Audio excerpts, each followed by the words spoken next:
Hello दोस्तों, तो आप लोग के डर खत्म करने के लिए आ गए हैं। और यहीं से आप लोग के एग्जाम में खेला जाता है टेबल के साथ, ठीक है। ट्रिग्नोमेट्री टेबल, साइन 30 का वैल्यू, साइन 45 का, टेन 45 का, तो सभी का आज खत्म करेंगे, ठीक है, एक ट्रिक के साथ। तो आप लोग अपना लेफ्ट हैंड निकालिए और इस पर आप लोग काउंट कर सकते हैं। ये इसको मान लेना है 0 डिग्री, इसको मानना है 30 डिग्री, इसको मानना है 45, इसको 60 और इसको 90 डिग्री मान लेना है, ठीक है। और एक ट्रिक आप लोग हम बता रहे हैं, इसको याद रखना है, ठीक है। रूट अंडर में यहाँ पर आप लोग को फिंगर काउंट करना है, अभी बता रहे हैं, ठीक है। और नीचे इसका 2 रहेगा, ऊपर में फिंगर को रूट में रखेंगे और नीचे 2 रखेंगे। जैसे हम बात की कि 0 डिग्री है तो हम बोलेंगे साइन 0 का वैल्यू, तो इससे पहले कोई फिंगर है इधर नहीं है, तो हम लोग मानेंगे इसकी जगह पर एक भी फिंगर नहीं है, तो यहाँ पे कितना रखेंगे 0। तो 0/2, तो रूट 0/2 क्या होता है, 0 होता है। फिर हम लोग बात करेंगे 30 डिग्री, तो हम लोग 30 डिग्री देखेंगे, यहाँ पर 30 डिग्री है तो इसके पहले कितना फिंगर है, एक फिंगर है, तो हम लोग इसको रखेंगे रूट के अंदर 1, तो 1 हो जाएगा और नीचे कितना है 2 है, तो ये बन गया साइन 30 का 1/2। मज़ेदार है। उसके बाद साइन 45 का समझेंगे। साइन 45 यहाँ पर होगा, इसके पीछे 2 उंगली है, ठीक है। हम लोग 2 फिंगर है तो हम लोग कितना रखेंगे ऊपर में, रूट 2, और नीचे कितना रखेंगे 2, तो रूट 2 ऊपर में और नीचे हो जाएगा 2, ठीक है। ऊपर में कितना हो जाएगा रूट 2 और नीचे 2। हम लोग इस 2 को भी लिख सकते हैं रूट 2 इंटू रूट 2 लिख सकते हैं, तो एक रूट से एक रूट खत्म होकर क्या बचेगा मेरा 1/√2 बचेगा, ठीक है। तो उसके बाद हम लोग बचेंगे साइन 60 का, ठीक है। हम लोग याद रखेंगे 0, 30, 45, 60, तो ये मेरा क्या है 60 है। तो 60 से पहले कितना उंगली है आप लोग बताइए, 3 उंगली है, कितना है 3 है।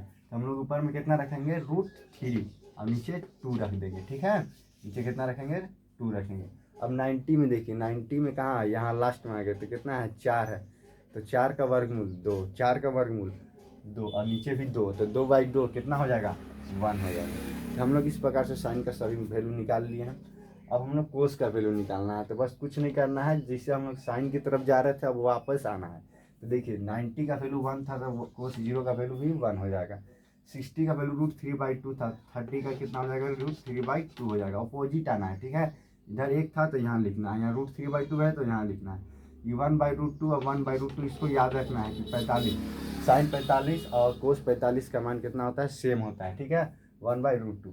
अब यहाँ पर आ गया, अब इसका वैल्यू कहाँ आ जाएगा, यहाँ पर आ जाएगा 1/2 और ये 0 यहाँ पर आ जाएगा, ठीक है। अब हम लोग क्या करेंगे कि साइन कोस 10, ठीक है, साइन कोस का तो वैल्यू निकाल लिया। अब 10 का वैल्यू कैसे निकलेगा, 10 का फॉर्मूला आप लोग को पता है, परपेंडिकुलर अपन में क्या होता था, बेस होता था, ठीक है। तो इसमें हम लोग देखेंगे परपेंडिकुलर अपन बेस क्या होता है, साइन अपन में कोस होता है। तो हम लोग यहाँ से क्या करेंगे, वैल्यू इसको डिवाइड लगाएंगे, ठीक है। 1 से जब हम लोग 0 से 1 भागा लगाएंगे तो कितना हो जाएगा 0 हो जाएगा, ठीक है। अभी हमको √3/2 है, अब इसको से भागा लगाना 1/2 में, तो इसको हम लोग जब इसको भागा लगाएंगे तो क्या हो जाएगा, 2 से 2 कट जाएगा, तो क्या बचेगा 1/√2 बचेगा, 1/√2 बचेगा। यहाँ पर भी देखिए 1/√2 है, इधर चल जाएगा √2 तो कितना बचेगा 1 हो जाएगा। 10/45 का मान 1 हो गया। यहाँ पर देखिए √3/2 है और यहाँ पर 1/2 है, तो ये 2 ऊपर जाएगा, 2 से 2 कट जाएगा, ठीक है। तो क्या बचेगा सिर्फ √3 बचेगा। और यहाँ पर तो अनडिफाइंड हो जाएगा, किसी भी संख्या को 0 से भाग लगाना ही तो इम्पॉसिबल है, इसको लिखेंगे अनडिफाइंड, ठीक है, ये डिफाइंड नहीं है। अब उसके बाद हम लोग बात करेंगे सर कोसेक का कैसे निकलेगा, साइन कोस 10 का तो निकाल लिए, तो हम लोग कोसेक का, सेक का और कोट का निकालने के लिए क्या करेंगे, साइन का अपोजिट कोसेक होता है, याद रखना है, कोस का अपोजिट सेक होता है और 10 का कोट होता है। इसका 0 है तो कोसेक का 0 का उल्टा क्या हो जाएगा, अनडिफाइंड हो जाएगा। 1/2 है तो इसका उल्टा क्या हो जाएगा, 2 हो जाएगा।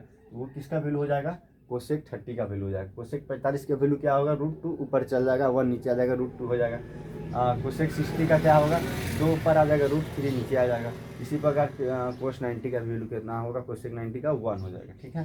तो हम लोग इस टेबल को समझ लिए हैं, आप लोग इसको नोट कर लीजिए, इसको समझ लीजिए, ठीक है।